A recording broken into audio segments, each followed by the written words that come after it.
Bonjour à toutes et à tous, bonjour Aline. Bonjour. On se retrouve aujourd'hui pour notre 103e vidéo news, le format dans lequel on vous parle de l'actualité ludique, des jeux qui sont arrivés dans vos boutiques et de ceux qui sont arrivés au chalet. On est au chalet là. Ouais, on est au chalet, on est même pas habituellement ici. D'habitude, on est dans le studio. Dans le studio et la bienvenue dans la chambre Cocktail Games. Mais oui, parce que ça fait un petit moment que vous nous dites que vous avez envie qu'on vous fasse revisiter le chalet.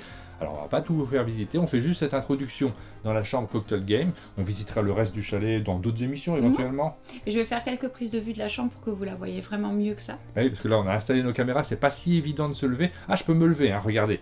Oh, bah dis donc. Comme les présentateurs télé. Et là tu es en train de décorer le chalet aux couleurs du printemps. Ouais, c'est ça. J'ai sorti le carton de décoration, voilà, Pâques et printemps. Je m'en occupe cette semaine et je pense que je vous mettrai des photos sur l'Instagram d'un monde de jeu ou sur le mien. Voilà, vous pouvez suivre notre Instagram. Et je commence, comme chaque semaine, par remercier nos tipeurs, nos abonnés, grâce à qui cette émission existe. Alors cette semaine, on remercie Pierre-Marie, Florine, Morane, Ange-Tu, Cosmo Kenobi, Nico Watt, un follower du live, et Louarn. Et on remercie également notre sponsor. On a un sponsor, donc on y tient précieusement. Il s'agit de Board Game Arena. Et cette semaine, sur Board Game Arena, il y a un jeu qui vient d'arriver qui me fait un petit peu penser à Miniville. Il s'en inspire un peu dans la mécanique. Il s'agit de Space Base. T'as déjà joué à Miniville? Ouais, j'ai déjà joué à Miniville, c'est très sympa. C'est très très sympa. C'est tout aussi sympa. C'est un petit peu plus joueur celui-ci. Il s'agit donc d'un jeu dans lequel on est dans l'espace. Donc déjà, le thème est plus joueur. Il y a un autre jeu qui arrive sur Board Game Arena, c'est Las Vegas. Ça y est, vous pouvez y jouer. Tu connais bien Las Vegas. Oui, je t'ai déjà battu, je crois bien. Oui, malheureusement, tu m'as déjà battu. C'est le jeu de Corentin Lebras, Ludovic Maublanc et Baptiste Laurent, sur lequel nous faisons un tournoi. Vous pouvez participer à nos tournois en nous rejoignant sur le Discord. Je mets toutes les informations en description de cette vidéo. Et vous avez fait un Twitch live pour expliquer comment on joue à Las Vegas cette semaine. Exactement, donc on fait des Twitch assez régulièrement. Ce sont des petits directs.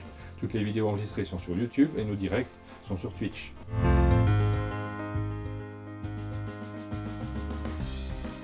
On commence, comme chaque semaine, par la liste des sorties de la semaine, les jeux qui sont arrivés dans vos boutiques et auxquels donc nous allons pouvoir jouer. Et on commence par Les Gardiens de Havresac, un jeu qu'on a découvert il y a quelques mois déjà, quand Catch Up Games était venu au chalet, quand ils sont venus. Nous avons eu l'occasion de jouer à ce jeu, de le découvrir. Même nos administrateurs du Discord, Serval et Antares, y ont joué sur le Festival des Jeux. Donc on a tous une bonne idée de ce jeu. Je peux déjà vous dire que c'est un jeu qui est dans ma ludothèque, celui-ci. Donc on va vous le présenter, pas dans cette vidéo news, parce qu'on a un programme qui est très chargé. Et on a du retard à cause de la vidéo news de la semaine dernière qui était un peu tronquée. C'est un jeu, pour parler très rapidement, on a notre petit plateau individuel, on va tirer des tuiles dans un sac. Dans un petit sac, c'est trop chou. Ouais, c'est vraiment très agréable comme système de jeu. On joue un petit peu dans son coin et moi j'aime bien ces sensations de jeu-là. On vous en reparle très rapidement. C'est Les Gardiens de Havresac, c'est signé Frédéric Guérard et c'est publié par Catch Up Games. Cette semaine sort chez Subverti Dictopia, c'est un petit jeu de lettres très malin. On en parle tout à l'heure, on le zoome ce jeu dans la vidéo news. Oléo Dresseur arrive dans vos boutiques, c'est un jeu dont vous avez peut-être déjà entendu parler parce qu'il a été financé sur Kickstarter. Il est maintenant disponible à la vente. Cette semaine paraît Bangkok chez Labo Ludique, on va faire son marché flottant devant soi. On vous en parle tout à l'heure dans la deuxième partie de la vidéo news.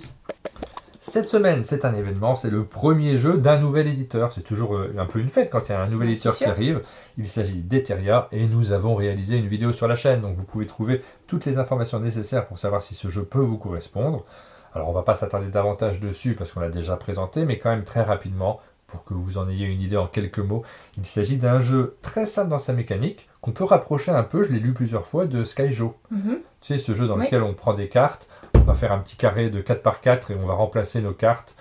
C'est très simple dans l'explication de la mécanique centrale, mais par contre, Skyjo c'est un petit peu léger pour moi, c'est sympathique à jouer en buvant son café ou à l'heure du thé, mais il n'y a pas un scoring très évolué. Ici, le scoring est beaucoup plus subtil, il y a pas mal de finesse à l'intérieur. Je vous invite à aller voir notre vidéo pour vous en faire une très bonne idée. Une sortie importante chez Matago cette semaine, Hidden Leaders, ça fait un moment qu'ils nous en parlent. Hidden Leaders, on l'a vu aussi à Cannes, donc on a très envie d'y jouer. Sans doute qu'on en parlera dans la vidéo de la semaine prochaine. Oui, on n'a pas encore joué là, on a juste découvert. On va vous présenter un Matago, on va vous présenter Mob dont on a parlé la semaine dernière. Et puis on se le garde pour la prochaine vidéo. Oui, on peut déjà dire que c'est un jeu avec des rôles cachés, qui a un peu de déduction et de la stratégie, donc ça fait vraiment envie. Nous ne l'avons pas au chalet, on ne peut pas vous le montrer, mais Coldwater Crown est paru cette semaine. C'est un jeu qui a été publié à l'origine par Bellwether Games et qui est publié en France par Bad Test Game. Et c'est un jeu de pêche. On ne le connaît pas, donc on ne peut pas vous le présenter plus en détail, mais un jeu sur la pêche, pourquoi pas. Part également cette semaine Déol. Déol, c'est un roll and write. C'est un roll and write de Nicolas Biguet. Il me semble que tu le connais, Nicolas Biguet. Oui, on l'a déjà croisé 2-3 fois, oui. Et donc, c'est un roll and write qui a pour cadre la Grèce antique. Ouais. Ah, ça fait envie, du coup. Nous avons la sortie d'Escape 2222, le premier escape game audio, tel que ça nous l'est indiqué sur la boîte. Il y a beaucoup d'auteurs à l'intérieur de ce jeu. Ah non, j'allais dire, il y a beaucoup de jeux sur l'audio en ce moment, je trouve. Oui, il y en a quelques-uns. Ouais, c'est une nouvelle dimension dans le jeu de société. Ce jeu est signé par Clément Poirier, Rudy Basset, Mom Pakoven, Simon Levrault, Anthony Humeau, Antoine Loustodoni, Dean et Quentin Vincent. Beaucoup de monde derrière ce Escape 2222. Sort chez Grunt, le grand jeu de mes émotions. Alors c'est encore un jeu enfant qui est basé sur le principe de l'acceptation des émotions des enfants. Alors, c'est pas le premier, avec Feelings, avec le monstre des émotions, on en a déjà d'autres. Et cette fois, ça a pour cadre un anniversaire et il va falloir se préparer pour aller à l'anniversaire, gérer un petit peu toutes les émotions que ça va susciter chez l'enfant. Et donc c'est quelque chose que j'ai envie de découvrir avec intérêt. Et on termine par Super Fantasy Brawl, qui arrive en boutique. Vous le connaissez probablement ce jeu, puisqu'on en a beaucoup parlé sur notre chaîne. C'était notre jeu de l'année 2020. Eh bien, il arrive maintenant dans les boutiques. Auparavant, il fallait passer soit par le site de l'éditeur, soit par les différentes campagnes de financement participatif. Je te propose de regarder ce qui arrive en boutique. On va zoomer un petit peu, alors pas sur la mécanique de jeu, mais on va zoomer sur le matériel. Sur le matériel qui arrive. C'est toujours agréable de regarder. Mais juste avant, Aline, on va passer à la liste des festivals qui ont lieu. Il y en a un paquet. Ça y est, ça reprend bien. Donc ça faisait un moment qu'on n'avait pas fait cette séquence. Jeux, en fait, on dirait. Ça y est, on peut retourner dans les festivals. On n'a plus besoin de mettre de masque, donc c'est beaucoup plus agréable. Ça fait 2 ans qu'on n'en a pas parlé. Et on va reprendre les informations qu'on trouve sur le site subverti.com. Vous pouvez y aller directement, mais pour aider les festivals, pour que vous ayez les informations, vous les voyez s'afficher à l'écran. Donc très rapidement, ce week-end, on en a 4 qui sont indiqués, à Mont-Saint-Barreuil, donc à Lille, à Blagnac, à Saint-Nazaire et à Plélo. Et le week-end prochain à Lille, Aline À Lille, oui, il y en a un au Quesnoy-sur-Deûle, il y en a un à Rochefort-sur-Loire, à Rouen, à Chamouillé, au Sable-d'Olonne, ah non, celui-là est annulé, et à Grisol, dans le 82. Et toutes les informations, et surtout sur les semaines suivantes, puisqu'on aime bien savoir un petit peu à l'avance, elles sont présentes sur le site subverti.com.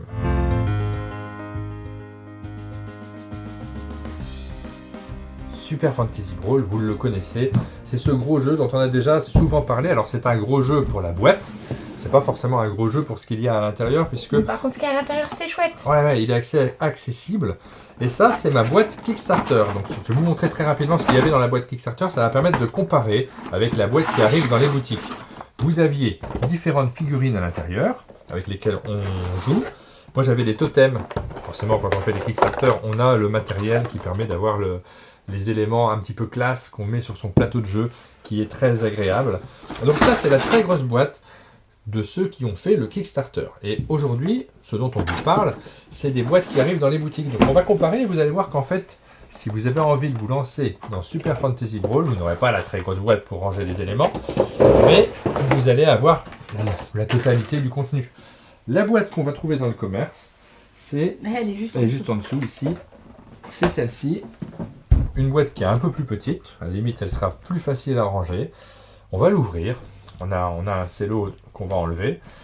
Hop, on ouvre la boîte. Et à l'intérieur, on va retrouver les punchboards, exactement les mêmes qu'on a dans la boîte de base. Le plateau de jeu, donc il n'y a pas beaucoup de différence. Et nous avons les figurines, les 6 figurines que l'on va trouver dans la boîte de base, qui sont à l'intérieur avec les socles.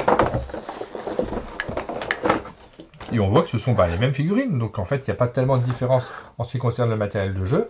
Mais vous l'avez vu, il va manquer les totems, c'est un petit peu dommage.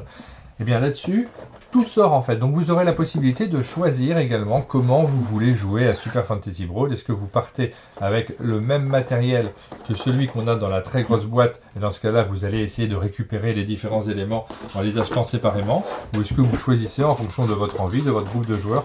L'avantage de l'avoir en boutique, c'est qu'on peut choisir. On peut choisir de prendre au départ, je vais commencer par les 6 figurines pour découvrir le jeu. Ouais. C'est tout à fait accessible en termes de prix. Je vais parler de mémoire, mais je crois que c'est une quarantaine d'euros, cette boîte de base qui est vraiment bon marché pour le matériel qu'il y a à l'intérieur. Je ne suis pas en train de vous faire un téléachat, je précise que cette séquence n'est pas du tout financée par l'éditeur.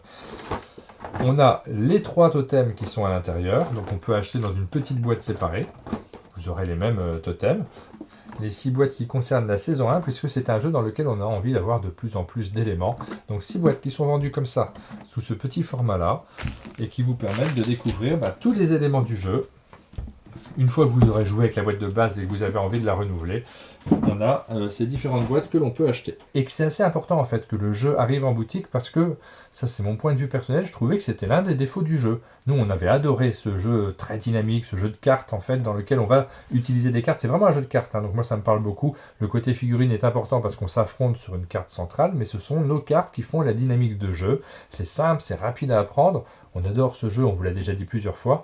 Mais pour pouvoir y jouer, pour qu'il y ait des tournois, pour qu'il y ait une dynamique autour du jeu, il faut que les joueurs aient la possibilité de commencer avec une petite boîte, c'est celle qui arrive dans les boutiques, et de continuer l'aventure en achetant des extensions.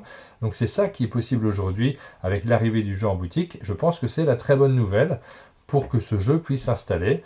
Et l'éditeur nous a dit, je lui ai posé la question parce qu'on est en train de préparer pour l'anecdote une autre vidéo avec cet éditeur sur leur nouveau Kickstarter qui va arriver prochainement.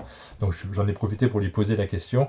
Il nous a signalé qu'ils avaient déjà organisé quelques tournois et que toutes les prochaines boîtes qui sortiront arriveront en boutique. Donc ça, c'est quand même une très bonne nouvelle pour ceux qui souhaiteraient se lancer.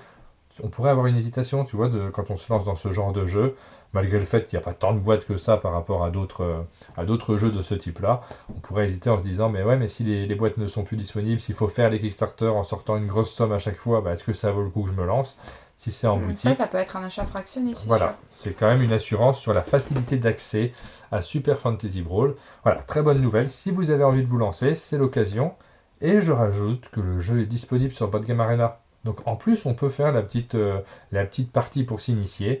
J'y ai pas encore joué, moi, sur Board Game Arena. J'ai pas été voir comment il fonctionne, mais comme ça fait un petit moment que je ne l'ai pas ressorti, que je n'y ai pas joué. Ça fait quand même 2 ans, 2 ans maintenant qu'il est sorti. Ouais. Peut-être que je vais commencer par refaire 2-3 parties sur Board Game Arena avant de ressortir ma boîte de jeu.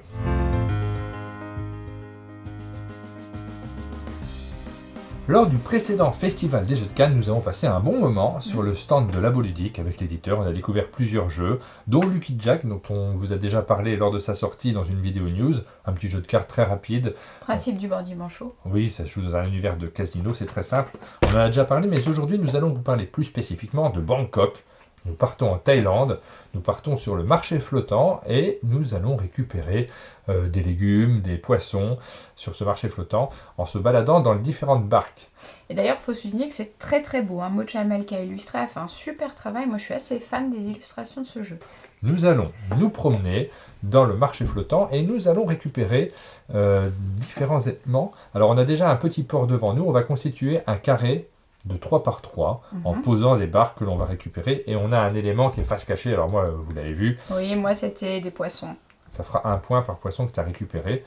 Et le principe du jeu est relativement simple. On va prendre les cartes que l'on a en main et sur ces cartes, on a des éléments. Je vais le mettre en face d'une ligne ou d'une colonne et je pourrai ramasser autant de cartes qu'il y a d'éléments mais qui correspondent aux symboles qui sont dessinés. Donc par exemple ici, les courgettes et les fruits de la passion. Je peux prendre cette carte-là et cette carte-là puisque je prends 2 cartes, une qui correspond aux fruits de la passion, une qui correspond aux courgettes, et je les place dans ma main.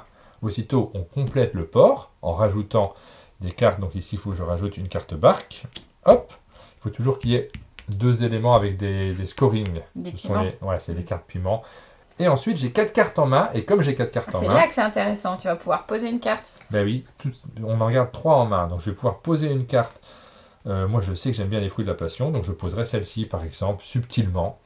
Et je commence mon scoring. Ensuite, c'est à toi de jouer. Alors, je vais poser ma carte ici. Oui. Comme ça, je vais récupérer une carte piment. C'est intéressant, je peux la prendre parce que j'ai des fruits de la passion. Je vais récupérer une carte poisson. Moi, j'ai besoin de poisson. Cette carte-là, elle est super intéressante. C'est bien joué, bravo. Et ouais. Les cartes piment, ce sont les scorings. On va venir dessus, on va pas continuer à jouer, parce que c'est une vidéo news, on vous présente très rapidement le jeu. Nos cartes piment vont nous amener des scorings supplémentaires. Si jamais je place celle-ci, par exemple, plutôt celle-là, à côté, je vais scorer en fonction des cartes qui lui sont adjacentes. Je peux mettre une carte piment par ligne, donc j'en aurai 3 à la fin si je veux marquer le maximum de points de victoire, et celle-ci me rapporte 5 points supplémentaires. Je marquerai 1 point en moins si jamais j'ai ces pois bleus, ça s'appelle des pois bleus, qui sont dans les barques adjacentes, donc celle-ci là qui va arriver, celle qui sera en dessous, et je précise que nos cartes, on les place toujours adjacentes à celles qui sont déjà posées dans notre petit dans notre petite zone. Donc à la fin de la partie, je vais avoir potentiellement plein de cartes qui seront posées, d'autres cartes piment qui vont faire du scoring. Là, ça serait mal placé parce qu'il y a un poisson à côté de celle-ci. Et dès qu'un joueur a placé ses 9 cartes, la partie s'arrête, on finit le tour de table, et la partie s'arrête, on regarde celui qui marque le plus de points de victoire entre son objectif personnel et les différents scorings qu'il a récupérés en cours de partie. C'est vraiment un jeu très simple. Oui, c'est très simple, mais ça permet d'optimiser les endroits où on place. Ça fait une réflexion dans le choix des cartes qu'on va prendre. C'est un jeu qui est très agréable. Il y a un rythme qui est particulier parce que c'est à partir de la 4e, la 5e carte que l'on a dans sa main, on va les placer dans son port. Donc il va falloir que l'on récupère des cartes avec pas mal d'éléments, mais pas forcément pour les placer, pour pouvoir les poser dans le port central, pour récupérer pas mal de cartes, pour pouvoir les placer, mais qui ne seront pas forcément toujours celles qui nous intéressent. Donc il y a un choix à faire entre ces barques avec beaucoup d'éléments. Est-ce qu'on les garde en main ou est-ce qu'on s'en sert pour récupérer d'autres cartes? Il faut renoncer pour mieux choisir. Exactement, donc il y a des petits dilemmes, des petits casse-têtes personnels que l'on va se poser. Et d'ailleurs, comme je parle de casse-tête personnel, il y a un mode 1 joueur à l'intérieur du jeu. C'est important, il y a beaucoup de joueurs qui nous posent la question. C'est un jeu qui se joue de 1 à 4. On a également le mode solo. Moi, c'est un jeu qui va rentrer dans ma ludothèque parce que je m'amuse en y jouant. Et ça voilà, c'est un petit casse-tête qui est très sympa. On est dans la catégorie des jeux qu'on va jouer à l'heure du thé, tu sais, le jeu simple, rapide à expliquer. Mais la partie très rapide, c'est aussi pour ça qu'il rentre dans ma ludothèque. Oui. C'est très sympa. Il y a un petit casse-tête, la partie est courte. On peut le ressortir facilement. Eh bien, j'y jouerai volontiers avec toi, d'autant que l'univers, et ça c'est quand même important, les graphismes, tu l'as dit, de Maud Chalmel sont très sympathiques, l'univers du jeu est assez fort, donc quand on sort un jeu comme ça, qui n'est pas forcément du très très original, on est dans une gamme de jeux où effectivement on retrouve des mécaniques qu'on a déjà vues ailleurs, la différence va se faire sur le graphisme, la qualité des cartes, et le plaisir aussi qu'on a à manipuler ces petites barques. Ça s'appelle Bangkok, c'est un jeu qui est signé par Éric Planton et David Papu, et c'est disponible chez Labo Ludique. Dictopia est un jeu de lettres qui paraît chez Subverti. On se sert beaucoup de Subverti pour connaître notamment les festivals. Tu sais, sur ce site, il y a une liste des festivals de jeux de société, mais c'est aussi un éditeur de jeux et ils font des jeux, ce sont des jeux assez simples mais avec des thèmes forts. Il y a eu Climato, je crois, qui était sorti chez Subverti et cette fois-ci c'est Dictopia. C'est un jeu de lettres. Mais on est dans un univers un petit peu dystopique parce qu'en fait on est surveillé, Big Brother is watching you. Oui. Et on va se faire passer des messages, mais on va se les faire passer de manière un petit peu spéciale avec des lettres qui possèdent des yeux, avec des missions qui nous sont envoyées dans des enveloppes sur lesquelles on peut voir le masque de Guy Fawkes. Ah, il y a tout un thème et c'est bien développé dans les règles. C'est vraiment très bien développé. Et c'est un jeu qui est signé par Jérémy Partinico. On va vous l'expliquer très rapidement. Nous avons, c'est la principale originalité du jeu, nous avons des cartes avec 2 lettres à chaque fois et des petits yeux autour qui vont rentrer en compte, vous allez le voir. Et ces cartes, on va les utiliser, mais soit pour la lettre du haut, soit pour la lettre du bas. Donc il faut choisir à chaque fois, quand on essaye de faire un mot, quelle lettre on utilise. Par exemple ici, si je veux faire le mot sigle, est-ce que je peux le faire? Oui, évidemment, je peux le faire. Voilà. Il va falloir réfléchir à quel E, par exemple, tu veux utiliser, parce que celui-là a plus de petits yeux que celui-ci. La règle de base, on va le faire directement, si tu veux bien. La règle de base, elle est très simple. On va essayer de faire un mot le plus long possible. Là, j'ai 5 lettres, je marquerai 5 points. Si j'en rajoute, je marquerai davantage de points. Mais attention, on aura un bonus de 3 points si on arrive à avoir exactement le nombre d'yeux qui est indiqué ici. Il y a 11 yeux. Donc ici, j'en ai 1, 2, 3, 4, 5, 6, 7, 8, 9, 10, 11. Oh, si c'est pas merveilleux. Je vais changer mes lettres parce que sinon je fais ce mot-là. Hein. J'ai déjà 8 points et c'est pas mal 8 points. Sauf qu'il va y avoir des thèmes. Alors, pas à chaque manche. On voit qu'on a on a un petit guide à la première manche, il n'y a pas de thème. On va commencer par la première manche, je vais prendre d'autres cartes, parce que là je sais ce que je vais faire. Parce que sur le site, vous n'êtes pas obligé, vous pouvez prendre un chronomètre, c'est très simple, mais sur le site de Subverti, vous avez une petite musique qui va vous mettre dans l'ambiance pour les 1 minute 30. Donc je vais le chercher et on va mettre cette musique-là comme timer. C'est parti.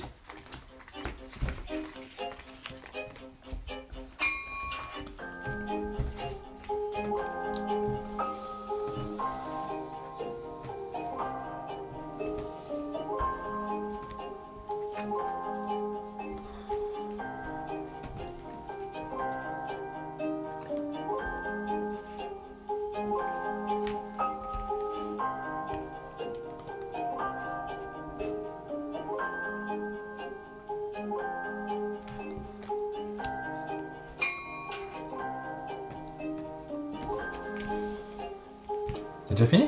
Oui. Alors, on va interrompre la bande son parce qu'on a fini assez vite.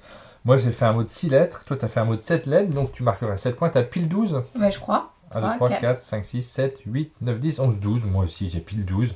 On a été plutôt bon. Parce que Ouais. 12, c'est pas simple. Il faut avoir, surtout, il faut avoir les yeux. On les a pas forcément. Le bon nombre d'œil pour pouvoir faire le mot qui tombe pile poil. Tu aurais plus de points que moi. Donc là, on remplit sur notre petit calepin. Toi, tu aurais 7 plus 3, ça fait 10. Et moi, j'aurais 9 points. Et on va passer à la deuxième manche. Ah oui. Donc, on va rendre nos lettres, on va tout remélanger. Et on va cette fois-ci tirer une contrainte supplémentaire. Donc, tu vas en tirer une au hasard. Hop.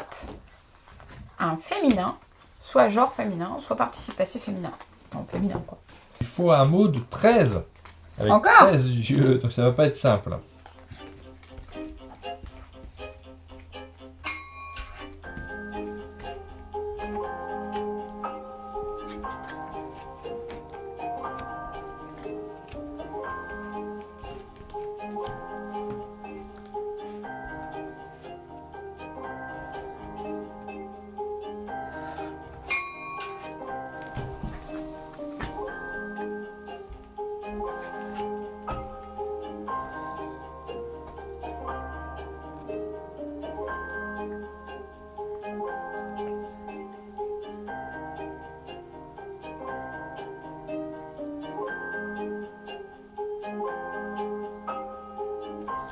On arrive à la fin du temps.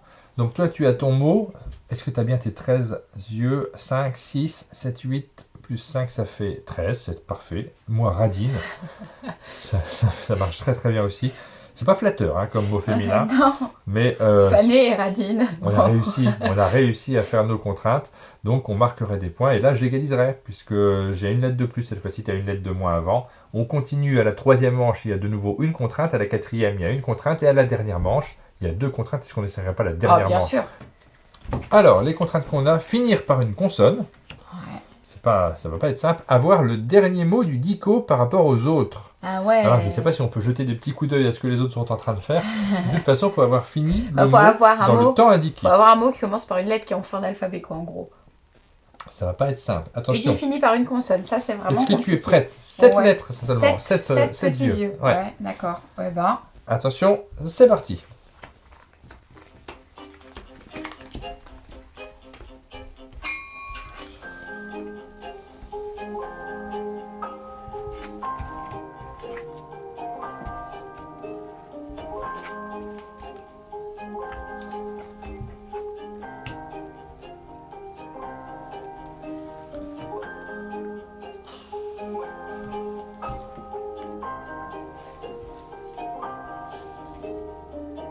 J'ai fini. Eh ben, moi aussi, j'ai terminé. Donc, alors, j'ai mes 7 petits yeux. Toi, tu as réussi à en avoir 7 aussi. Tu as du bol, tu as un V. Moi, j'ai pas de V. Qu'est-ce que tu veux que je fasse? Mais après, Moi, je pouvais pas faire un mot immense, tu vois. ouais, moi, j'ai fait le plus que je pouvais faire. Je pouvais pas faire plus que ça. J'ai monté, c'est ma dernière lettre parmi celles que j'ai. Donc, de ce fait, c'est toi qui aurais ces 2 points. Finir par une consonne, on l'a tous les deux. Donc, tu aurais 2 points supplémentaires. Mais, regarde, j'ai 2 lettres de plus. Ah, mais Donc, oui, je suis en train de me dire que j'aurais peut-être pu faire un varan. Ah, bah c'est dommage, parce que du coup, on fait juste égalité dans cette démonstration. Je me sauve Ouais, l'honneur. j'aurais eu bien trop de points, en fait. J'aurais eu bien trop de petits yeux. Donc voilà, vous avez compris le principe de Dictopia. C'est un jeu de lettres assez original, parce que finalement, on utilise les lettres de manière différente de celle que l'on connaît habituellement. On n'a pas ce système... Alors, ça se rapproche un petit peu, dans le Scrabble, tu as des valeurs qui sont associées aux lettres, mais cette fois-ci, ce ne seront pas les mêmes valeurs, puisque, en fonction des objectifs, elles n'ont pas la même importance. Ce A ici me vaut 2 petits yeux, celui-ci en vaut 4. Il va falloir que je les joue en fonction des contraintes et des missions que j'ai à remplir. Ces petites missions, elles sont bien Ouais. thématisées. Ah bah, En fait, c'est ce qui fait le sel du jeu. La seule chose, c'est que de temps en temps, on n'a pas un tirage de lettres. Bah non, mais ça c'est... Il y a vraiment une part de hasard. Mais ça, dans le comme dans tirage. tous les jeux de lettres, Comme hein. dans tous les jeux de Dans lettres. tous les jeux de lettres, tu as un tirage au sort qui fait que tes lettres, tu ne vas pas les utiliser aussi facilement parce que tu n'as pas de voyelles. Alors là, pas de voyelles, ça me paraît compliqué parce que j'ai l'impression qu'il y en a sur toutes les cartes. Mais tu as pas toujours la même présence de nombre de E. Il faut s'adapter à ce que l'on tire et ça fait partie du charme et puis du hasard qui arrive dans ce genre de jeu. Il faut un petit peu de hasard de toute manière. C'est simple, c'est très rapide à jouer. Je trouve ça plutôt efficace. Ça s'appelle Dictopia. Est-ce que c'est un jeu qui rentre dans ta ludothèque, Aline? Bah oui, ça rentre dans ma ludothèque. Moi, je suis fan de jeux de lettres. Celui-là, il est assez original. J'aime bien les petites missions, même si elles sont pas toujours simples à accomplir. C'est quand même assez stimulant. Oui, c'est plutôt sympathique. Je pense qu'on le ressortira. C'est aussi un jeu qui rentre dans ma bibliothèque pour les amateurs de jeux de lettres. Hein. Vraiment, si vous n'aimez pas du tout ça, évidemment, ça va être plutôt compliqué. Mais les parties sont rapides, donc ça change d'autres types de jeux de lettres dans lesquels on va jouer pendant beaucoup plus longtemps. Oui.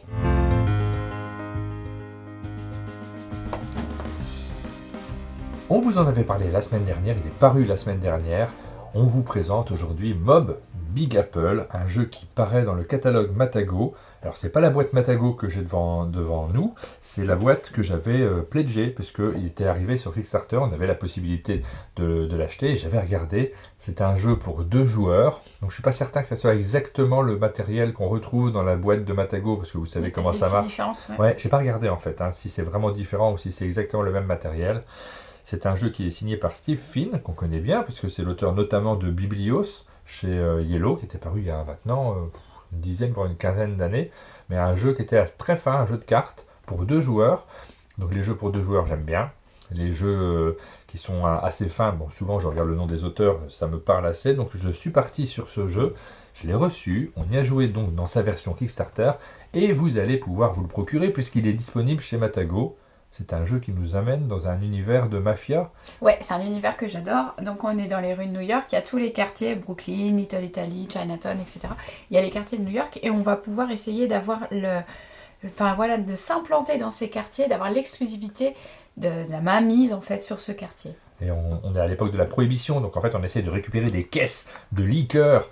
C'est précisé dans la règle, ça c'est toujours amusant, dans la règle américaine, parce que je ne sais pas du tout si ça sera pareil, si c'est pareil dans la règle française, mais il y a un petit avertissement au début où on nous précise que attention, c'est une période qui est immorale. Fascinante. Ben voilà, ils sont fascinés par cette période, mais évidemment ils ne soutiennent absolument pas les agissements des mafieux de cette époque. Mais on peut comprendre parce que c'est vrai que cinématographiquement ou littéraire, enfin de point de vue littéraire, c'est vraiment fascinant l'époque de la mafia. Moi j'adore, la Cosa Nostra. Mais pas de petits avertissements, j'aime beaucoup cet univers-là. Nous allons jouer dans un jeu qui est assez mécanique finalement, parce que ça va se dérouler en 3 manches, et à la fin de la 3e manche, on va regarder quel joueur a le plus de mafieux, d'hommes de main, dans chaque zone. Donc si par exemple dans cette zone-là, on arrive à la fin de la 3e manche, on va d'abord faire un échange de tirs entre les mafieux, donc ceux-là vont tirer avec leur pistolet contre les miens, on va en perdre 2 chacun, et à la fin, celui qui aura le plus de personnages, en comprenant ces hommes de main, mais également le jeton qui est secret. Les infiltrés, en fait. Ceux qui en sont allés de manière secrète. Donc moi, j'avais 2 planqués dans dans Chinatown. Donc au final, on est 2 contre 2. 2 contre 2, donc personne, à la fin de la 3e manche, ne récupérerait ces caisses. Dans ce cas-là, elles repartent dans la réserve, et on va le faire pour chaque zone, à la fin du jeu. Celui qui a le plus de caisses l'emporte. Ça, c'est pour le but du jeu. C'est important de bien l'avoir en tête, puisque toutes les actions qu'on va faire dans les 3 manches vont servir à essayer de placer ces hommes dans les différents quartiers pour avoir le plus d'influence possible. Et narrativement, c'est vraiment super bien fait parce qu'on n'est jamais certain d'avoir la majorité dans le quartier de New York. Et du coup, ça amène un peu de frustration, puis ça amène un petit peu de storytelling. C'est rigolo que tu dises narrativement, parce que c'est un jeu dans lequel il n'y a absolument pas de narration, mais c'est vrai qu'on se l'a fait nous-mêmes en tête. Moi, je trouve qu'on se l'a fait beaucoup, en fait. Mais c'est hyper mécanique. Alors évidemment, quand on joue, on essaie de mettre l'ambiance. On passe un coup de fil au proc, on décharge des caisses, on va essayer de tuer quelqu'un dans une voiture, mais la voiture est vide. Enfin, vraiment, on peut se raconter cette histoire. Et mécaniquement, parce que c'est un jeu très mécanique, on va lancer les dés. Au début de chacun de ces tours, on a 20 personnages devant nous par tour qu'on va utiliser, nos 20 personnages, on va les envoyer à différents endroits. Et on fait la même chose à chaque fois. Je lance les dés, hop, j'ai un 2 noir et un 1 blanc. Si jamais je vais utiliser ces dés, j'ai la possibilité d'envoyer 2 personnages dans la zone 1, dans le quartier 1. Donc je peux faire 2 personnages en voiture dans le quartier 1, ou alors un personnage dans le quartier 2 noir qui est ici. Je choisis entre ces 2 options. Et ensuite, donc ça c'est la phase optionnelle du début de tour, on envoie nos hommes de main dans les différentes voitures pour aller dans les quartiers. Et ensuite, je vais faire une action, là c'est de la pose d'ouvrier. Donc on va placer 1, 2 ou parfois 3 personnages dans des cases. On va occuper les cases, son adversaire ne pourra pas le faire. On a 20 personnages au total, donc il faut bien calculer entre ceux qu'on envoie dans les voitures et ceux qu'on envoie sur les actions. C'est sûr que c'est vraiment Un système d'optimisation en fait. Ouais. Il faut pas trop dépenser d'ouvriers. Moi, c'est ce qui m'a fait perdre la partie, je pense, la partie précédente qu'on a fait. Ouais, bah oui, il y a des petits calculs à faire et ces différentes actions, bah, je vais pas toutes vous les expliquer, mais ça peut permettre de déplacer des personnages dans les voitures, ça peut permettre de les envoyer dans les locations, parce que attention, quand c'est dans les voitures, quelqu'un peut arriver, ouvrir la porte et nous tirer dessus avec les actions de... Distraction en fait, hein. C'est des tractions. C'est des tractions, exactement. On va faire 3 manches. À la fin de chaque manche, il y a un échange de coups de feu. Puis on recommence, on reprend 20 personnages, on refait une manche, on va les placer. Et c'est à la fin de la 3e manche qu'on révèle les jetons et qu'on regarde qui a gagné les caisses. Il y a une montée en puissance dans le jeu. Oui, en fait, la première partie, on pose un petit peu, on attend de voir en fait. On prépare, et c'est vraiment au fil de la partie qu'on va affiner notre stratégie. Ben, on prend des petits avantages. À la fin de la première manche, on a fait une partie juste avant. À la fin de la première manche, j'avais pris un petit avantage. À la fin de la 2e manche, il n'y avait plus que moi sur le plateau, donc j'avais un gros avantage. J'étais dans 4 zones. Un peu la trouille. Hein. Et à la fin de la 4e, finalement, je l'emporte, mais pas tant que ça. Donc, c'est pas un jeu dans lequel où c'est plié complètement à la fin de la 2e manche. Il y a quand même déjà du secret, puisqu'on ne sait pas ce qu'il y a derrière les différents jetons. Il y a plusieurs aspects qui sont assez malins. Il y a un petit tir à la corde, là aussi, qu'on joue... sur avec la le piste procureur, oui. Exactement. Il y a des petits éléments mécaniques qui sont assez bien vus. C'est très tendu entre les deux joueurs. C'est un jeu qui est très élégant et ça compte beaucoup dans ce type de jeu pour 2 joueurs parce que finalement des jeux de majorité on en a plein, des jeux d'occupation de zone on en connaît pas mal aussi. C'est vrai que j'en cherche même moins parce que j'ai du mal à les sortir avec les différents joueurs alors que j'aime beaucoup ce type de jeu. Donc celui-ci, moi je suis content de l'avoir. Comme il rentre dans ma ludothèque, on pourrait le jouer si tu veux. Ouais. J'ai vraiment apprécié le côté un petit peu... on se plonge dans un film noir sur la prohibition. C'était vraiment sympa. Je savais que le thème te plairait. Bah, il rentre aussi dans ma ludothèque. Je l'ai pledgé. Évidemment, c'est un jeu qui m'attire moi personnellement. On y rejouera avec plaisir. Ça s'appelle Mob Big Apple. C'est signé Steve Finn et c'est disponible chez Matago.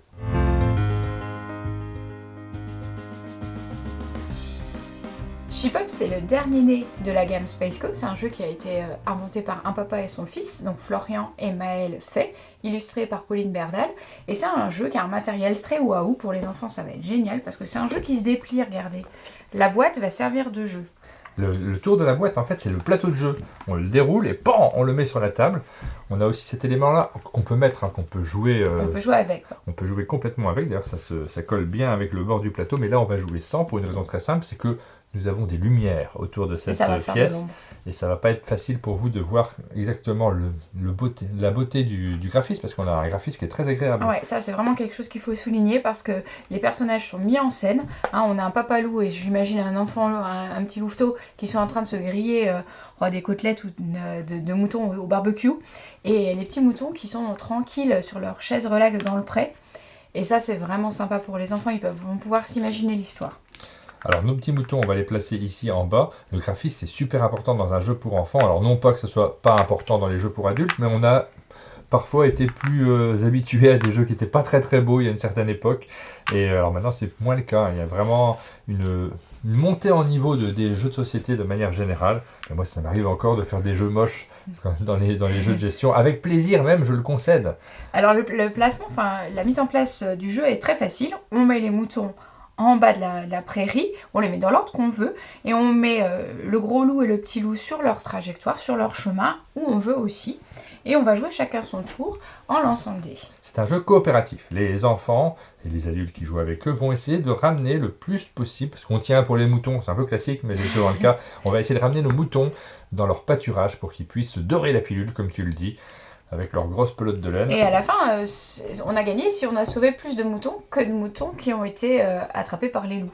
Le dé m'a dit que je peux déplacer un mouton de la couleur que je souhaite, en direction donc de mon pâturage. Alors j'ai plusieurs possibilités, je peux déplacer tranquillement un mouton comme ça et d'avancer d'une case, mais on peut être malin et aller un petit peu plus vite, et ça les enfants vont vite comprendre de l'intérêt de la chose, c'est que les moutons, ils jouent à saute-mouton. Bah oui, logique. C'est bien vu, donc je vais plutôt prendre un rose et PAN! Et d'un seul coup j'ai gagné 2 cases au lieu d'une, tu vois, en sautant par-dessus ce mouton-là. Je suis malin, moi. Et évidemment ça on peut le faire un petit peu plus, si jamais on était dans cette situation-là, je pourrais faire hop, hop, aller très vite. Le problème, c'est que j'arrive sur le chemin du loup. Et Aline, tu vas nous faire une démonstration en lançant ton dé que le loup peut avancer parfois. Les loups avancent. Les loups avancent, les deux, parce qu'il y a les icônes du petit et du grand loup. Donc ils avancent en suivant leur trajectoire. Celui-ci avance par ici et celui-ci avance par ici. Bon, pour l'instant, ça va. Ça va. Et là, on essaye évidemment de sauver nos moutons. Ah, le gros loup avance de 2 cases. Et là, c'est la catastrophe. Il faut absolument que tu bouges le mouton violet, sinon on va se faire manger. Ah Eh bien. C'est bien fait. Ouais. Et donc là, les 2 moutons se font manger.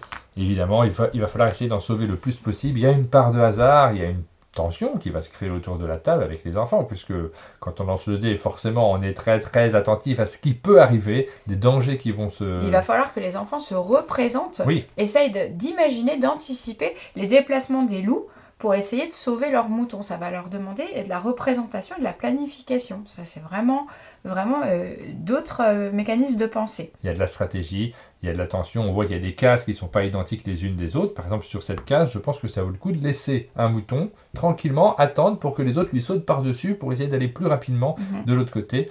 Sur ce chemin-là, on voit, mais ça les enfants ne le verront pas tout de suite, qu'il y a 3 cases. Ils le verront vite, au bout d'un ou 2 tours, ils vont vite se rendre compte.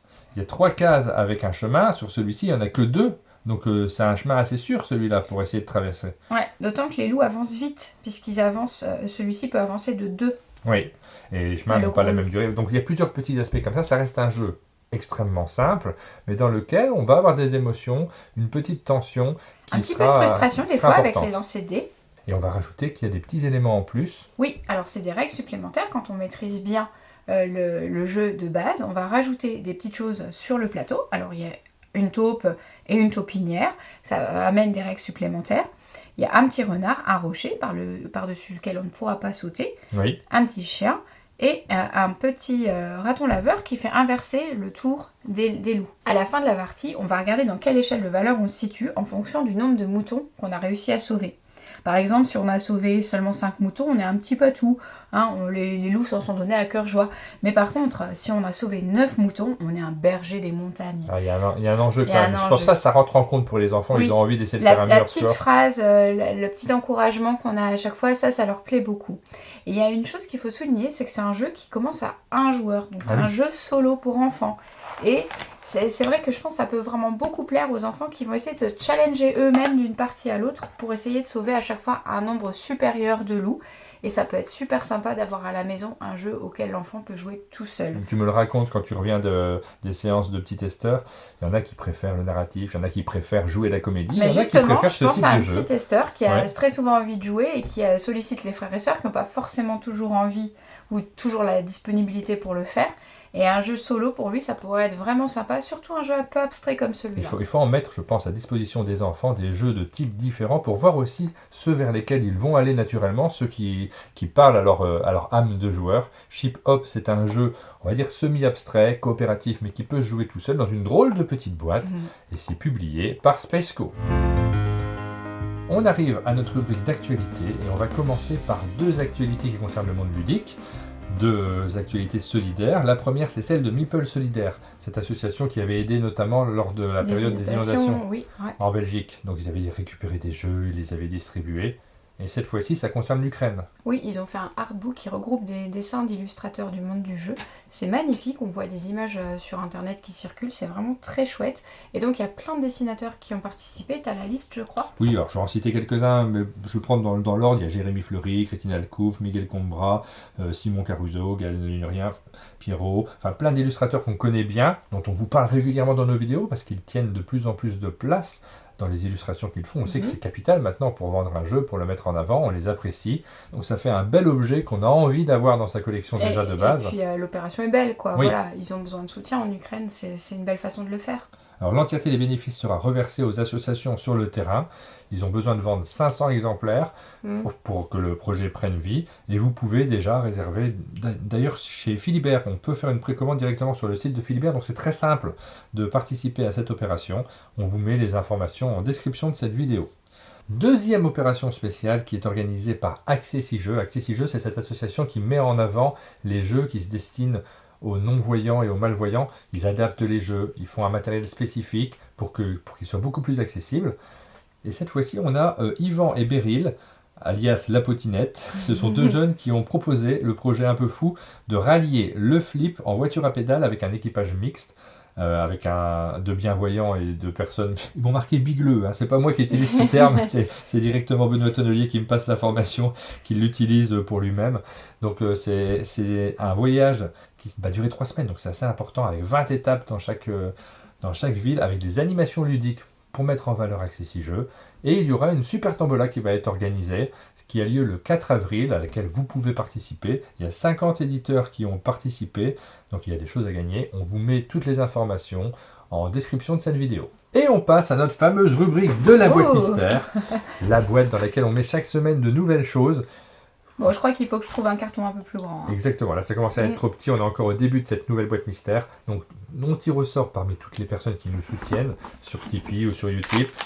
Et dès qu'une personne est tirée 3 fois au sort, elle remporte un des jeux. La liste des personnes, on l'a mise à jour à la fin de la dernière boîte mystère. On tire des noms parmi cette liste et on la complète chaque semaine avec vos nouveaux soutiens.